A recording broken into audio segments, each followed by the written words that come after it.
Right, hello again, people. Yes, I've had quite a lot of responses in regard to my worst to best ships, so thank you for all your opinions, which I'm not going to patronise you about. So, what I'm doing this time, this is, again, the proper Star Trek universe, so none of this Kelvin universe, none of this Michael business, or not even the Picard stuff. So the proper Star Trek, as usual. I'm going through the top 10 most annoying characters, more geekism with a Yorkshire twang, and I'm going to make clear now, I'm not having a go at the actors, so it is literally just the characters that I'm having a go at.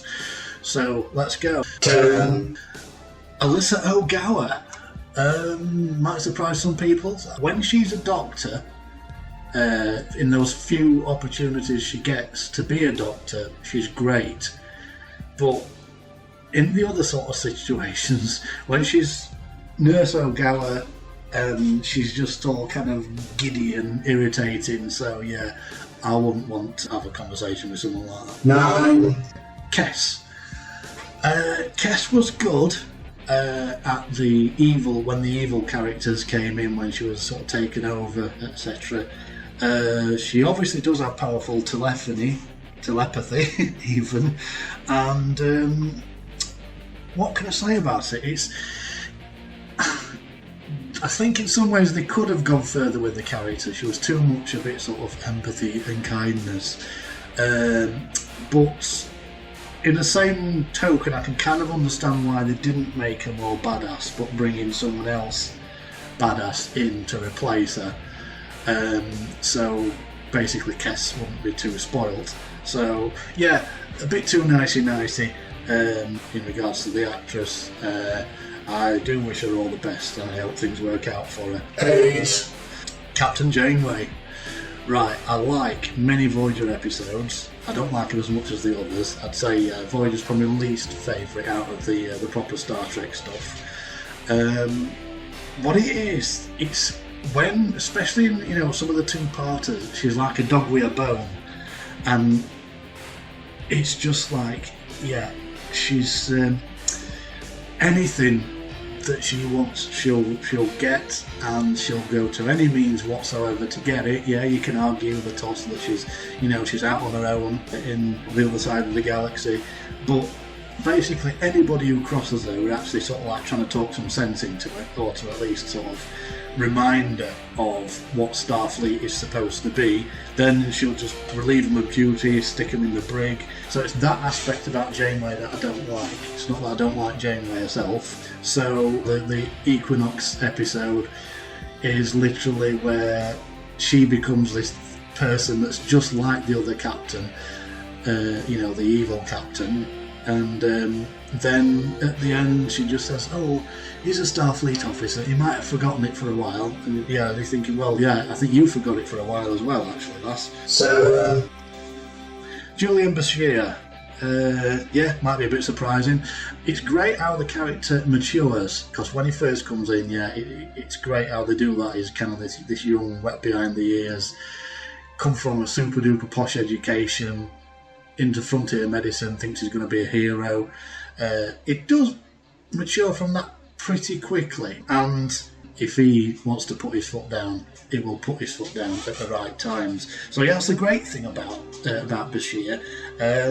Do like the character. I think it's just on occasion it can be really creepy, and I don't know if that's just sort of just aimed at O'Brien. There's just the odd occasion where, not necessarily if he's been taken over by an alien, but yeah, there's just sometimes, yeah, he just seems quite creepy. 6. Malcolm Reed. Yeah, another British character that they decided to make into a bit of a creepy person. He was, yeah, he just seemed creepy sometimes, and I know there's certain episodes where he's meant to be creepy, especially when they're inside that massive ship that's taken over by non-corporeal beings, and then he's in that lift with the young officer, and he says, "Are you female?" "Yeah, I'm a male." That sort of thing. I mean, that's obvious that it's meant to be creepy in that sense, but I think in a way they could have picked someone better to have been creepy. So yeah, sometimes, and I think what's annoying about it is he's the only person who actually goes to the toilet. They obviously make out that everybody else in Starfleet, you know, you never hear anybody going to the toilet. They obviously have some kind of Starfleet corps of plumbers to come in and, you know, make sure that they don't. But I bet you T'Pol went for a crap sometimes as well. Interested to see what sound she'd make. But right, so yeah, it's just this sort of strange. Yeah, he's the one with all the bad stomach, and yeah, he's the one that gets the runs and everything like that. You know, bit unfortunate if you're a security officer, but when he's called into action, then he proper goes for it. Vedic Bareil. I was never keen on the Bajoran episodes or the Bajoran spiritual episodes in Deep Space Nine, but they were good with Kai Alpaca and especially Kai Wynn. But these ones, when Bareil turns up, I don't know, I'm just not interested in that. I'm not interested in his relationship with Kira. Probably jealous in some ways, because yeah, he's one of those people that's kind of like so good looking it makes you sick. But no, any episode with him in, I ended up winding past. Captain Kirk. Yes, obviously old Kirk did some great things in his career, but yeah, I think we all know what's like, you can tell from the picture as well. The snogging aspect of it, you know, he was snogging right down to the last. I'm surprised he didn't get his rocks off with Antonia in Generations, but that was outdated, sexist. You know, obviously a lot of feminists jarred off about Kirk in that particular, and you know, I quite understand why. Even though I am a gobby Yorkshireman, he was offensive in that sense. You just got sick of seeing it. All the aliens were always pretty. You know, he was always going to snog the pretty alien. And actually, I think this actress here played Poor Dear in the film I Have the Cat, which seems to have never get changed or played or anything, and it's really hard to get hold of. Anyway, enough of that. 3. Wesley Crusher, probably not surprising for some people. Yeah, an annoying fetus at the helm. He just knew more than everybody else. He always saved the day. It's the age-old sort of arguments for this one.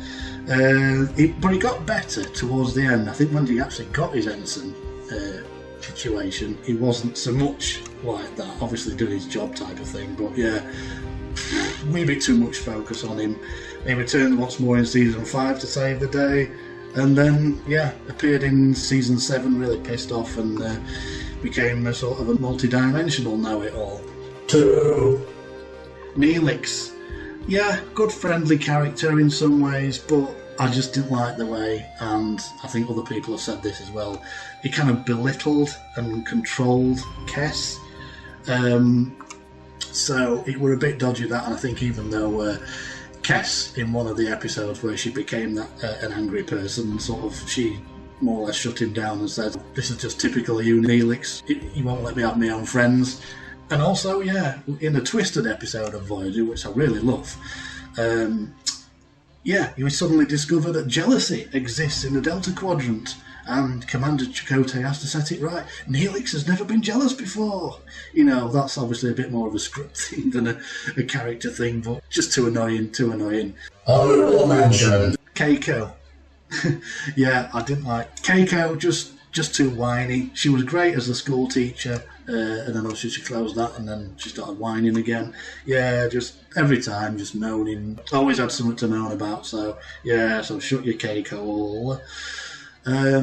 Just also mention at this point that probably the next thing I'm going to be doing is a video on trying to introduce people to Sapphire and Steel, which was an old UK's kind of sci-fi thing, which you might find interesting. So yeah, that's probably coming up in a few weeks.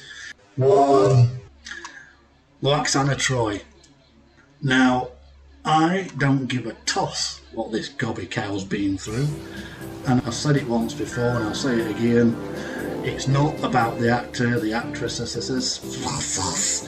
you know, the actress was great as Chapel and definitely great as the number 1 in the original pilot. It's a real shame that we couldn't have seen more of that character. So yeah, so it's Loaxana Troi, the character I'm having a go at.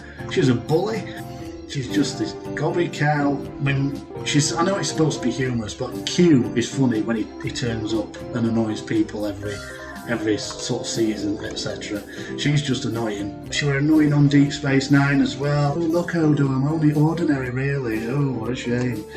The Antedians she refers to as being served in sauce. Well, that's racist, so that's not an ambassadorial behaviour.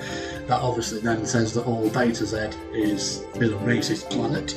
There was one episode that was written just for her to gob off on, and that was the episode Half a Life, and she does make a strong case in that when we get older, why shouldn't our children try and care for us and return the favour? So yeah, but you could also argue again that's her ignoring the Prime Directive, so she's abusing her position in that case, whether she's the daughter of the Fifth House and the owner of the Sacred Chalice of Stinks, then it's abusing her position. So I think in a way she's more of a socialite than an ambassador, and yeah, I think a city ambassador has got more right to be one than what she has.